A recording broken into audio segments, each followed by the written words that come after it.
नमस्कार, ये आकाशवाणी पटना है। अब आप अभिषेक दास से प्रादेशिक समाचार सुनिए। पहले मुख्य समाचार। ईडी ने बिहार सहित 6 राज्यों में फैले फर्जी सरकारी नौकरी घोटाले में शामिल गिरोह का पर्दाफाश किया।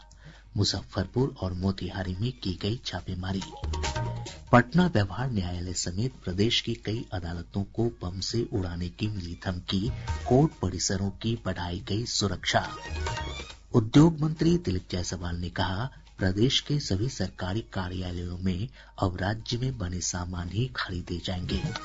और पूरा प्रदेश कड़ाके की ठंड की चपेट में, अगले 5 दिनों तक राहत के कोई आसार नहीं। अब समाचार विस्तार से। प्रवर्तन निदेशालय ईडी ने फर्जी सरकारी नौकरी घोटाले में संलिप्त संगठित गिरोह का पर्दाफाश किया है। इस मामले में ईडी ने बिहार सहित 6 राज्यों में छापेमारी की है। प्राप्त जानकारी के अनुसार जांच एजेंसी ने मुजफ्फरपुर और मोतिहारी में छापेमारी की। निदेशालय ने बताया कि शुरुआती जांच में यह घोटाला भारतीय रेलवे से जुड़ा लग रहा था, लेकिन बाद में इसका दायरा 40 से अधिक सरकारी विभागों तक फैला पाया गया। इसमें बिहार सरकार, वन विभाग, रेलवे भर्ती बोर्ड, भारतीय डाक, आयकर विभाग, उच्च न्यायालय और लोक निर्माण विभाग सहित अन्य विभागों के नाम शामिल हैं। जांच एजेंसी ने बताया कि गिरोह ने फर्जी नियुक्ति पत्र भेजने के लिए सरकारी डोमेन की नकल करते हुए फर्जी ईमेल अकाउंट का इस्तेमाल किया। गिरोह ने कुछ पीड़ितों को 2 से 3 महीने का शुरुआती वेतन भी दिया, ताकि उन्हें किसी प्रकार का शक न हो। बाद में इन सभी से मोटी रकम वसूली गई। सर्वोच्च न्यायालय ने बिहार सहित कई राज्यों में निर्वाचन आयोग के विशेष गहन पुनरीक्षण SIR के फैसले को चुनौती देने वाली याचिकाओं पर अंतिम सुनवाई मंगलवार तक बढ़ा दी है। मुख्य न्यायाधीश न्यायमूर्ति सूर्यकांत की अध्यक्षता वाली पीठ ने कहा कि 13 जनवरी को सुनवाई फिर से शुरू होगी। इससे पहले मंगलवार को निर्वाचन आयोग ने पीठ को बताया था कि उसके पास मतदाता सूचियों के विशेष गहन पुनरीक्षण करने का अधिकार है। पटना उच्च न्यायालय के 2 नवनियुक्त न्यायाधीश रितेश कुमार और प्रवीण कुमार ने आज शपथ ली।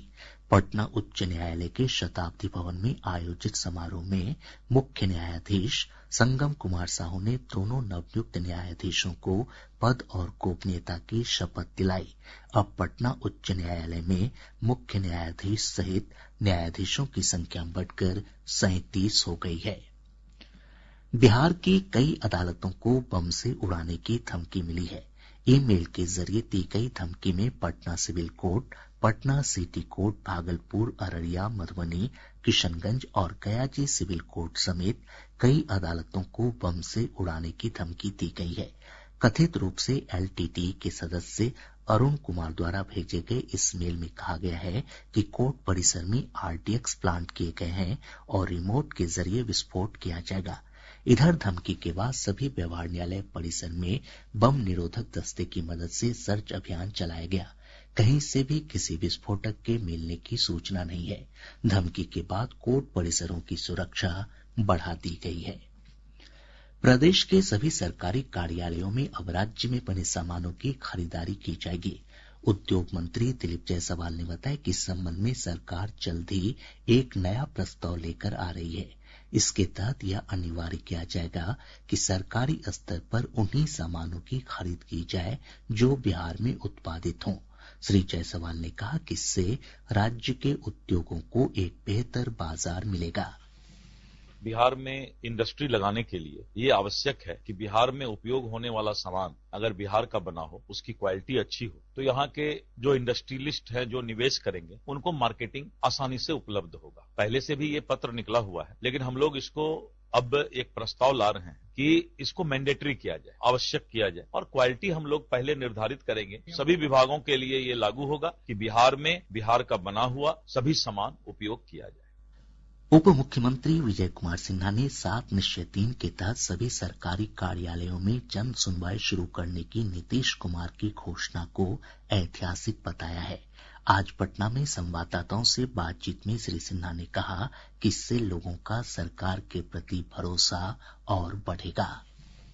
माननीय मुख्यमंत्री जी का हृदय से आभार। इस कार्यक्रम होना चाहिए। हमारे अभियान को ताकत मिला है और हर विभाग के अंदर इस तरह के कार्यक्रम से जनता का समस्या का समाधान होगा, लोगों का विश्वास बढ़ेगा, नई सरकार की नई पहल का आगाज और आभास होगा। विकसित भारत युवा नेता संवाद 2026 कार्यक्रम कल नई दिल्ली के भारत मंडपम में आयोजित होगा। खेल और युवा मामलों के मंत्री डॉक्टर मनसुख मांडविया ने कहा कि यह कार्यक्रम युवाओं को आगे बढ़कर नेतृत्व करने, चुनौतियों का सामना करने और देश के भविष्य के निर्माण की रूपरेखा में योगदान देने के लिए सशक्त बनाएगा। उन्होंने कहा कि इस कार्यक्रम में देश भर के युवा नेता प्रधानमंत्री नरेंद्र मोदी के साथ विकसित भारत के दृष्टिकोण पर विचार साझा करेंगे। विकसित भारत यंग लीडर डायलॉग में एडिशन करके 2O के रूप में इस बार 2026 में हो रहा है। देश के युवाओं के लिए ये इसलिए आइडियल है कि सारे देश में माई भारत के प्लेटफॉर्म पर विकसित भारत के लिए क्विज कंपटीशन का आयोजन करा गया। एक हैकाथॉन का भी डिजाइन फॉर इंडिया ऐसे डिजाइन की भी कंपटीशन हुई थी, उसको भी यहाँ आमंत्रित करा गया है। देश की डायवर्सिटी को बताते हुए कल्चरल टैलेंट को भी हमने कंपटीशन के द्वारा आइडेंटिफाई करके प्लेटफॉर्म दिया है। पीएम सूर्य घर मुफ्त बिजली योजना के तहत अब तक बिहार में 14,000 से अधिक घरों पर सोलर पैनल लगाए जा चुके हैं। आज पटना में पीएम सूर्य घर मुफ्त बिजली योजना और कुसुम योजना की प्रगति की समीक्षा की गई। नवीन और नवीकरणीय ऊर्जा मंत्रालय के निदेशक मीर मोहम्मद अली की अध्यक्षता में हुई इस बैठक में दोनों योजनाओं की प्रगति पर विस्तार से चर्चा हुई। प्रादेशिक समाचार आप आकाशवाणी पटना से सुन रहे हैं। ताजा समाचारों के लिए आप हमारे एक्स हैंडल AIR News _ पर जा सकते हैं। पूरा प्रदेश कड़ाके की ठंड और घने कोहरे की चपेट में है। मौसम विभाग से प्राप्त जानकारी के अनुसार पिछले 24 घंटों के दौरान अधिकतम तापमान में 2 से 3 डिग्री सेल्सियस तक की गिरावट दर्ज की गई। वहीं छपरा, वाल्मीकिनगर और दरभंगा में शीत दिवस की स्थिति बनी रही। आज गयाजी राज्य का सबसे ठंडा स्थान रहा, जहां का न्यूनतम तापमान 4.1 डिग्री सेल्सियस दर्ज किया गया। मौसम पूर्वानुमान में कहा गया है कि अगले 5 दिनों तक मौसम के रुख में कोई खास परिवर्तन नहीं होगा। कल राज्य के कई हिस्सों में शीत दिवस जैसी स्थिति बनी रहेगी। अगले 24 घंटों के दौरान राज्य का मौसम शुष्क रहने की संभावना है तथा राज्य के दक्षिण, उत्तर पूर्व और उत्तर मध्य भाग के कुछ स्थानों में शीत दिवस जैसी स्थिति रहने की संभावना है, जबकि राज्य के उत्तर, दक्षिण पश्चिम और दक्षिण मध्य भाग के कुछ स्थानों पर घना कोहरा छाये रहने की संभावना है। इधर कड़ाके की ठंड को देखते हुए पटना और जहानाबाद जिला प्रशासन ने सभी सरकारी और निजी विद्यालयों में 11 जनवरी तक और बेगूसराय, सुपौल तथा भोजपुर जिला प्रशासन ने 10 जनवरी तक वर्ग 8 तक की कक्षाओं के संचालन पर रोक लगा दी है। कांग्रेस के वरिष्ठ नेता शकील अहमद खान ने कहा कि कांग्रेस को अपने रास्ते पर चलने की जरूरत है। श्री खान ने कहा कि विधानसभा चुनाव में मिली हार की समीक्षा के लिए दिल्ली में हुई बैठक में शामिल सभी नेताओं ने एक मत से इस बात पर सहमति जताई कि कांग्रेस को अपना रास्ता खुद तैयार करना होगा। कांग्रेस पार्टी को अपना रास्ता खुद तैयार करना चाहिए। कांग्रेस पार्टी की यह जमीन है। बिहार जैसे प्रदेश में जहां ये तजुर्बे हमने किए, खट्टे मीठे जैसे भी रहे, व्यक्तिगत तौर पे कोई किसी से कोई मरमाहत नहीं है, लेकिन जो लाभकारी काम नहीं है, उस अगर लाभ नहीं तो उसको छोड़ देना चाहिए। यह मेरी ही राय नहीं थी, बल्कि वहां पे पहुंचे हुए तमाम 60 के 60 MLA कैंडिडेट और जिला अध्यक्षों की राय है। इधर कांग्रेस नेता के बयान पर राजद प्रवक्ता एजाज अहमद ने कहा है कि हरेक पार्टी अपनी मजबूती के लिए काम करती है। उन्होंने इस बयान पर हो रही राजनीति को आधारहीन बताया। सभी दल अपने अपने संगठन की मजबूती और पार्टी की मजबूती के लिए कार्यक्रम चला रहे हैं। उसको जिस तरह से प्रस्तुतिकरण किया जा रहा है, जिस तरह से विपक्षी दल एनडीए के लोग इसका प्रस्तुतिकरण करते हैं, ये कहीं से उचित नहीं है। बिहार प्रदेश कांग्रेस 10 जनवरी से मनरेगा बचाओ अभियान की शुरुआत करेगा।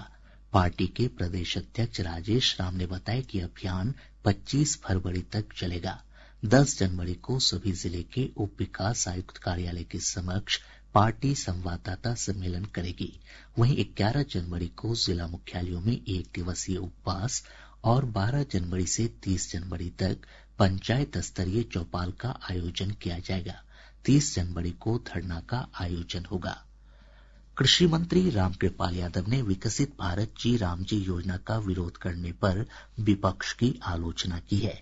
श्री यादव ने कहा कि यह योजना पारदर्शिता, जवाबदेही और गरीब तथा वंचित वर्गों को सीधा लाभ पहुंचाने वाली योजना है। कांग्रेसिया सब जो है ना छाती पीट रहा है, क्योंकि ये मनरेगा में लूट का छूट था, इसीलिए महासंग्राम कर रहा है लोग। और भारतीय जनता पार्टी इनकी कमियों को उजागर करके देखा, समझा और बहुत जनहित का ये योजना है। जो नई योजना लाई गई है, मजदूरों को ज्यादा वक्त तक मजदूरी भी मिलेगा और राशि 240 रुपए तक भी बढ़ेगा, जो इनको दैनिक मजदूरी है। तो इसमें बहुत फायदे की चीज है। DRI की टीम ने गया हवाई अड्डे से एक यात्री को 8 किलो विदेशी गांजा के साथ गिरफ्तार किया है। गया हवाई अड्डे के निदेशक अवधेश कुमार ने बताया कि गिरफ्तार आरोपी महाराष्ट्र का रहने वाला है और वह थाई एयरवेज के विमान से गया पहुंचा था। बरामद गांजे का बाजार मूल्य करोड़ों रुपए बताया जाता है। उर्दू निदेशालय की ओर से आज पटना में उर्दू अधिगम प्रमाण पत्र वितरण समारोह का आयोजन किया गया। कार्यक्रम में सफलतापूर्वक उर्दू सीखने वाले 5 राज्यों के 76 प्रशिक्षुओं के बीच प्रमाण पत्र का वितरण किया गया। बांका जिले के पंजवारा थाना क्षेत्र के संकट मोचन चौक के पास ड्यूटी पर तैनात एसआई पुरेंद्र सिंह को एक तेज रफ्तार ट्रक ने टक्कर मार दी। हादसे में एसआई की मौत हो गई। पुलिस अधीक्षक उपेंद्र वर्मा ने बताया कि ट्रक को जब्त कर लिया गया है। जांच में यह बात सामने आई है कि चालक की लापरवाही के कारण यह हादसा हुआ। इधर बक्सर जिले के नवानगर स्थित करसर गांव में 2 ट्रकों के बीच हुई आमने सामने की टक्कर में एक ड्राइवर और एक खलासी की मौत हो गई। दूसरी तरफ पटना के मनेर में एक अनियंत्रित ट्रक की चपेट में आने से मोटरसाइकिल सवार 2 युवकों की मौत हो गई। भागलपुर जिले के कहलगांव के ओगरी, लगमा और वंशीपुर पंचायत के कृषि समन्वयकों को कार्य में लापरवाही बरतने के आरोप में निलंबित कर दिया गया है। अररिया जिले के अलग अलग थाना क्षेत्रों से पुलिस और एसएसबी की टीम ने नेपाली शराब के साथ 2 तस्करों को गिरफ्तार किया है। वहीं खगड़िया जिले के मुफस्सिल थाना क्षेत्र में पुलिस ने वाहन चेकिंग के दौरान 2 वाहनों से भारी मात्रा में शराब के साथ 5 तस्करों को गिरफ्तार किया। खगड़िया जिले के गंगौर थाना क्षेत्र के भदास मुसहरी में एक 4 वर्षीय बच्ची के अपहरण और उसकी हत्या के मामले में पुलिस ने मुख्य आरोपी रंजीत कुमार को गिरफ्तार कर लिया है। बक्सर जिले के चौसा थर्मल पावर प्लांट में काम करने के दौरान एक मजदूर की मौत हो गई। मृतक की पहचान गया जिले के राजकुमार चौबे के रूप में हुई है। और अब अंत में मुख्य समाचार एक बार फिर। ईडी ने बिहार सहित 6 राज्यों में फैले फर्जी सरकारी नौकरी घोटाले में शामिल गिरोह का पर्दाफाश किया। मुजफ्फरपुर और मोतिहारी में की गई छापेमारी। पटना व्यवहार न्यायालय समेत प्रदेश की कई अदालतों को बम से उड़ाने की मिली धमकी, कोर्ट परिसरों की बढ़ाई गई सुरक्षा। उद्योग मंत्री दिलीप जायसवाल ने कहा, प्रदेश के सभी सरकारी कार्यालयों में अब राज्य में बने सामान ही खरीदे जाएंगे।